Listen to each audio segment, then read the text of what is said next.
Part 1. You will hear a woman phoning the local council about an abandoned vehicle. First, you have some time to look at questions 1 to 6.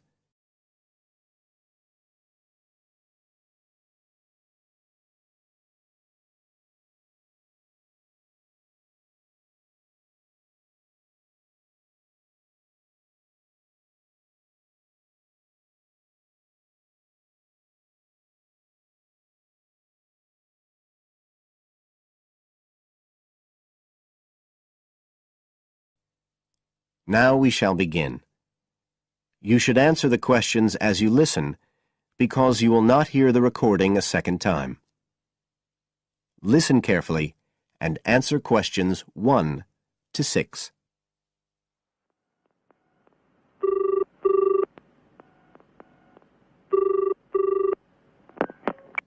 Environmental Health Department, Paul speaking.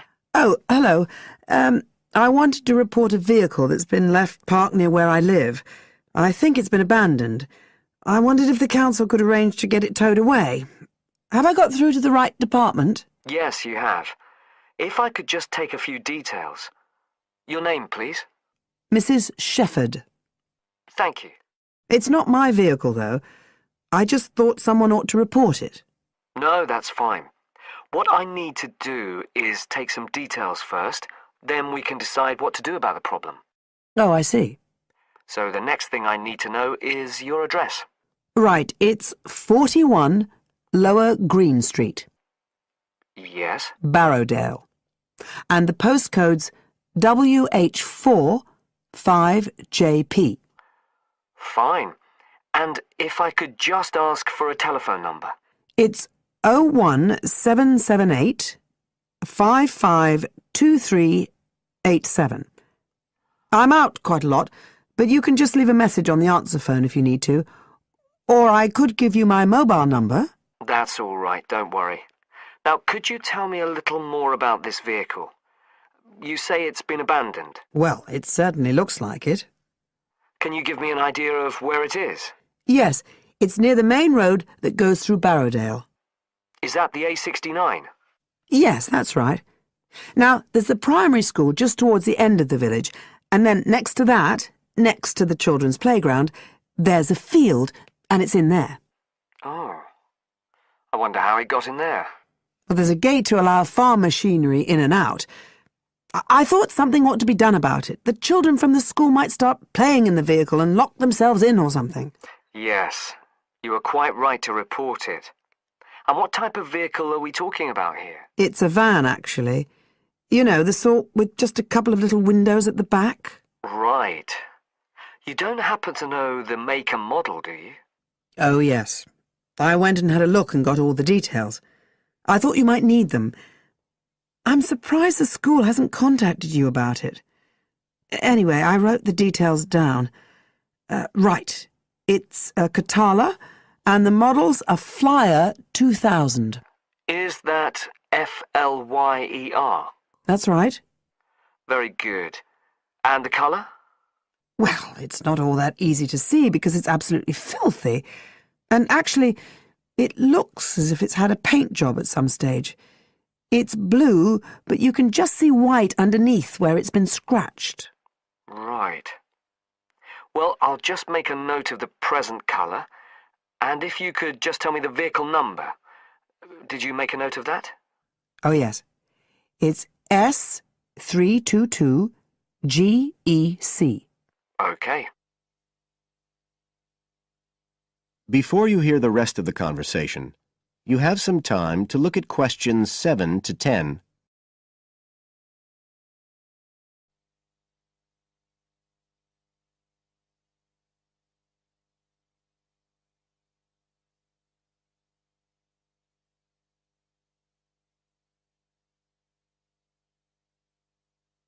Now listen and answer questions 7 to 10. And it sounds as if the general condition of the vehicle isn't too good, from what you say. No, it's pretty poor. It wouldn't be drivable. It's got a flat tyre and there's a crack in the windscreen. I reckon someone just wanted to get rid of it. That's usually the way. It's been there for nearly a week. No, it must be 8 days. I remember it was a Sunday morning when I noticed it. It wasn't there the day before. I walk past it most days on the way to the shops. I'd have thought the school would have reported it. Does the field actually belong to the school? No, it's part of Hill Farm Estate. Right. I'll just make a note of that. And I don't suppose you have any information about who might own the vehicle? No, I've no idea. So what will you do now? Well, we'll come and have a look and see if we can trace the owner. And if we can't, the vehicle will be removed as rapidly as the law permits. It could be anything up to 20 days. One thing I should say, I'm quite sure this doesn't belong to anyone round here. I'd definitely recognise it if it was from someone who lived here. So you don't think it was anyone local? Right. I'd say at a guess we're looking at a stolen vehicle here. I did wonder if it might have been. You hear such a lot about car thieves nowadays. Well, we certainly will be looking into that possibility. Anyway, thank you for contacting us, Mrs. Shefford, and we'll keep you informed of what happens. Right. Thank you very much. Goodbye. Goodbye.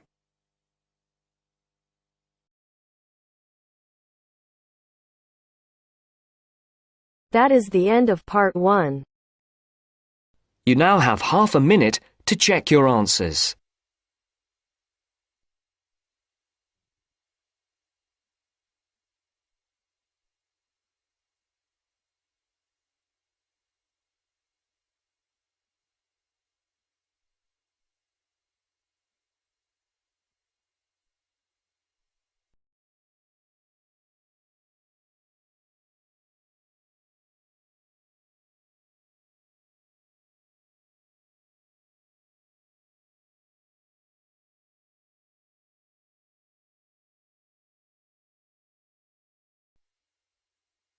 Now turns to part 2.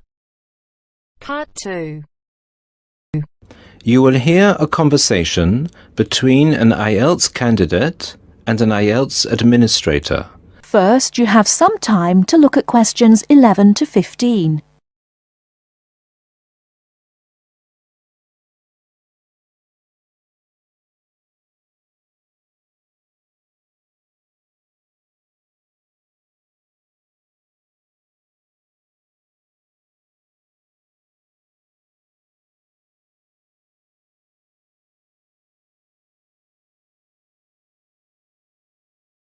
Now, listen carefully and answer questions 11 to 15. Good afternoon. I'm applying for a master's program at the University of Exeter in the UK. I'm planning to register for the IELTS exam at your centre next month. I have some questions I'd like to ask you before I register, if that's okay. Certainly. Would you be taking the academic module? I think so, but I'll have to contact the university just to make sure. You'll probably need the academic because most universities don't accept the general training. And anyway, the procedures to register for the exam are the same for both the general and the academic modules. Good. My first question is whether I sit all parts of the exam on the same day. I don't live here, you see, and for me it would be more convenient to do all the papers on the same day. Unfortunately, the speaking part is scheduled for Thursdays, and reading, writing and listening tests take place on Saturdays. We can't change the days, I'm afraid. That's a pity.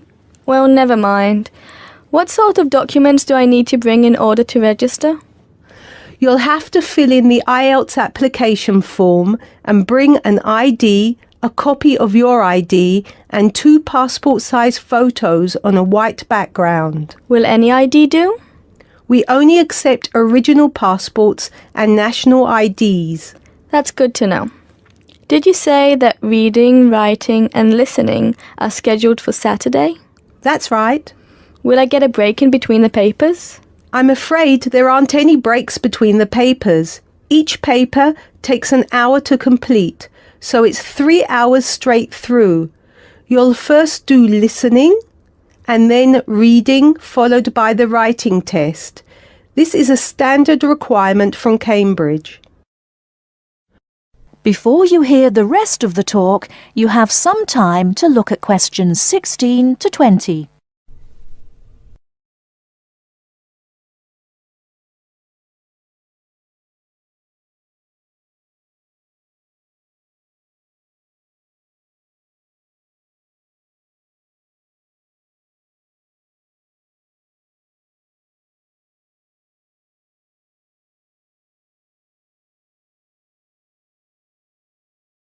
Now listen and answer questions 16 to 20. Okay, and how soon after the test can I pick up my results? It takes 13 calendar days for the results to be processed. Can you let me know how much it is and the form of payment? The examination fee is $200.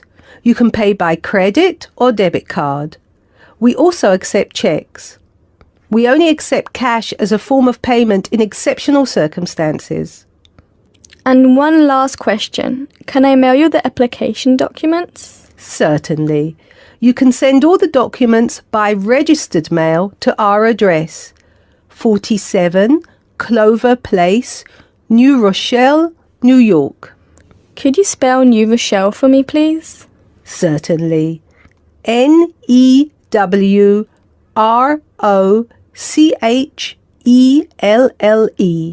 Could I have the zip code as well? Sure. Our zip code is 10806. Thanks. You can also email us at inquiry@examsmail.com or phone us at 325-9082. I think that's all. Thank you very much for all the information. Bye. You're welcome. Goodbye. That is the end of part 2. You now have half a minute to check your answers.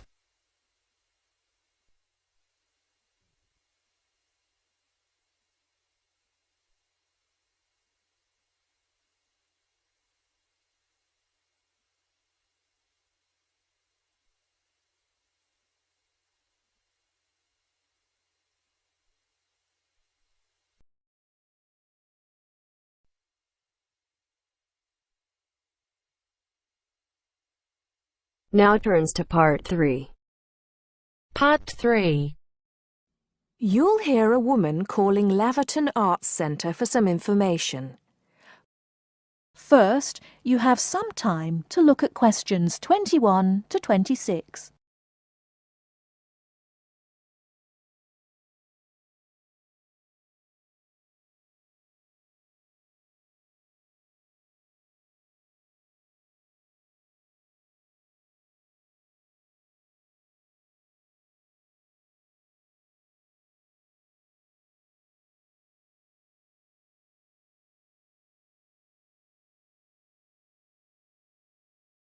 Now listen carefully and answer questions 21 to 26. Laverton Arts Centre. How can I help you? Hello. I've been to the Arts Centre a few times recently, and I understand you have this scheme for regular visitors. The Friends of Laverton Arts Centre. Yes, that's right. I wonder if you could tell me a little about it. I mean, how much it costs and what benefits it offers, things like that. Certainly. Well, first of all, the good news is that we've recently changed the scheme. It used to cost £15 a year, but now it's free. All you have to do is fill in an application form. You can either come to the Arts Centre and do that here, or you can go to our website and apply online. And so what are the benefits of joining? There are actually quite a few. As a friend of Laverton Arts Centre, you'll receive a newsletter every 3 months with information on all the forthcoming events. That sounds useful. You also get priority booking for shows and concerts in the main theatre. Can you explain how that works exactly? Yes. What that means is that when tickets go on sale, for the first 2 days they're only available to Friends of the Arts Centre. So, as long as you book early, you can make sure you get seats. Great. Do you ever offer discounts to friends of the centre? Under the old system, when you had to pay to be a member, we did. Under the new system, there won't be any discounts for shows in the main theatre or films at the Arts Cinema. Having said that, we will be offering some discounts to members for performances in the small theatre. There'll be information about this in each issue of the newsletter. I suppose I can find that information online as well, can I? Absolutely. Actually, we're redoing our website at the moment. Right now, there actually isn't a special section for Friends of the Arts Centre on the website. Once the site's been redesigned, there will be. You'll be able to put in your username and password and enter a special section just for you. It sounds excellent. Are there any requirements, though? I mean, as a member, do I have to do anything? Yes, sorry, I forgot to mention that. There are no formal requirements at all, though obviously we have this scheme to encourage people to attend events here regularly. So we ask that you attend at least 4 events a year, whatever they are, if you possibly can. Nobody's going to count, though, and it's totally up to you. That sounds fair enough.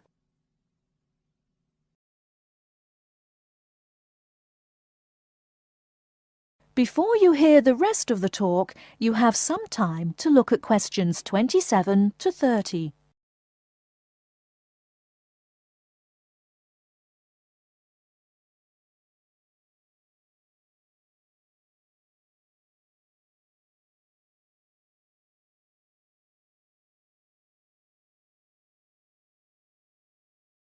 Now listen and answer questions 27 to 30.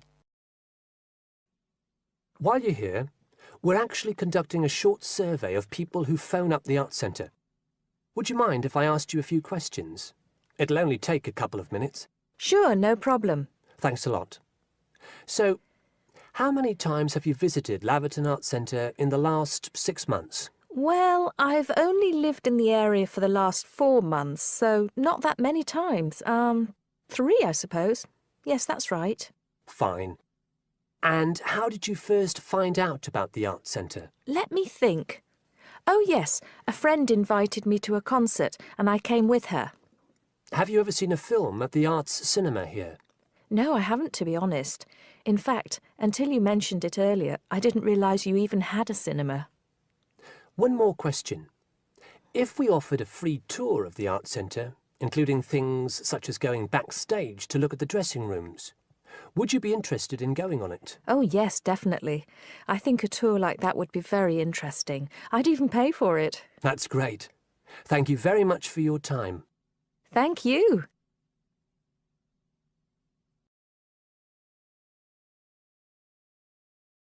That is the end of part 3. You now have half a minute to check your answers.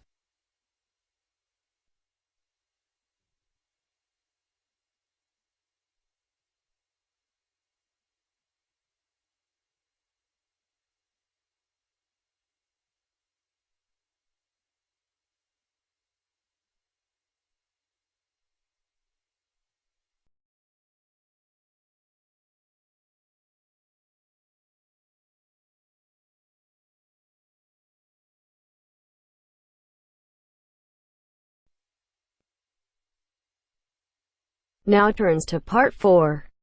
Part 4. I've asked you here just to remind you about this Friday's field trip. First, you have some time to look at questions 31 to 40.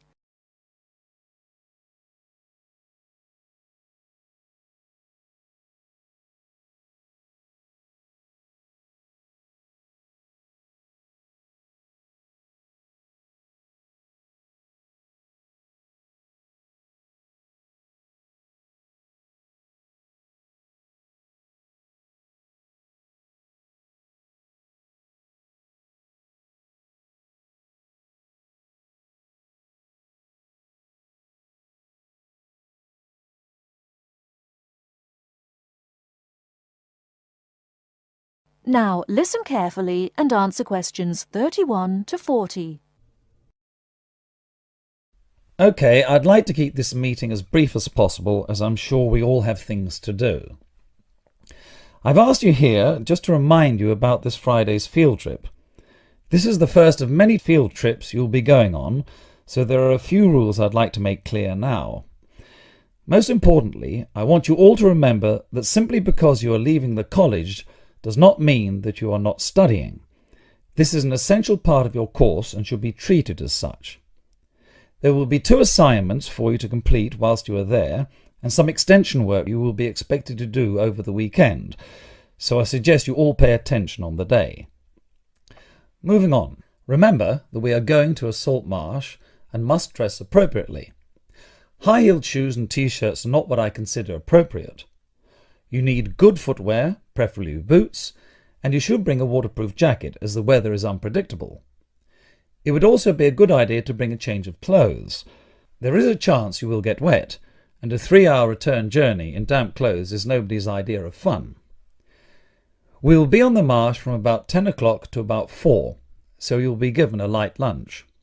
However, if you want to bring any snacks with you, then please feel free to do so, although we will be stopping for dinner on the way home. Now, this is the 4th time the college has been to Park Drive Saltmarsh, and so far we have never lost a student. However, remember that there are 28 people going, and if you are late, you will be keeping myself and your colleagues waiting, and at that time in the morning you will not find me very forgiving. Please try to arrive a few minutes before 7. If you are not here on the hour, you risk being left behind. For those of you who are being collected in the evening, you can expect to be back here between 8:30 and 9 p.m. But do warn whoever may be coming for you that the traffic is unpredictable and it may well be later. Before you go, I'll hand out your assignment papers and briefly explain what you have to do. Now, on the first page, all you are required to do is identify the flora and fauna on the page and find an example in the salt marsh. As I told you on Monday, you will need a camera for this. I recommend one of those disposable cameras rather than something more valuable, as the marsh can get very dirty. Now on page 2, you'll be looking more at the bird life on the marsh. You should be able to see what you have to do for this assignment, but there will be plenty of time on the way there to ask any other questions. Well, we'll stop there and I'll see you all on Friday morning. Oh, before you go, just a word of caution. The plants are there to be seen and photographed only. Remember that this is a protected site and we will have to get permission for this trip. If there are any problems, we may not be allowed to go again, and you will be spoiling the opportunity for other students. Okay, if you have any questions, come and see me later today or tomorrow. That is the end of part 4. You now have half a minute to check your answers.